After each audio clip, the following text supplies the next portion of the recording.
ગુજરાત સરકારના પ્રવાસન વિભાગ દ્વારા રાજ્યના એકમાત્ર હિલ સ્ટેશન સાપુતારા ખાતે તારીખ 8 થી 29 ઓગસ્ટ દરમિયાન સાપુતારા મોન્સૂન ફેસ્ટિવલ 2026નું ભવ્ય આયોજન કરવામાં આવ્યું છે। આ 22 દિવસીય ઉત્સવનો વિધિવત શુભારંભ રાજ્યના નાયબ મુખ્યમંત્રી હર્ષ સંઘવીના વરદ હસ્તે કરવામાં આવ્યો છે। ડાંગ જિલ્લાની કુદરતી સુંદરતા, સ્થાનિક ડાંગી આદિવાસી સંસ્કૃતિ અને ઉત્સાહવર્ધક લોકનૃત્યોના ત્રિવેણી સંગમ સન્માન આ મહોત્સવમાં દેશ વિદેશના પ્રવાસીઓ માટે વિવિધ સાંસ્કૃતિક કાર્યક્રમો, એડવેન્ચર સ્પોર્ટ્સ, ફંડ ફેસ્ટિવલ અને હસ્તકળા પ્રદર્શનનું વિશેષ આયોજન કરવામાં આવ્યું છે।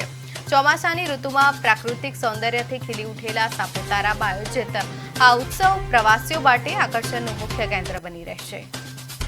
મોદી સાહેબે આપેલી સૌથી મોટી ભેટ છે, જેથી અહીંયાના આસપાસના ગામડાઓ માટે આખા ફેસ્ટિવલ દરમિયાન ખૂબ મોટું આ આવકનું કારણ બી બને છે।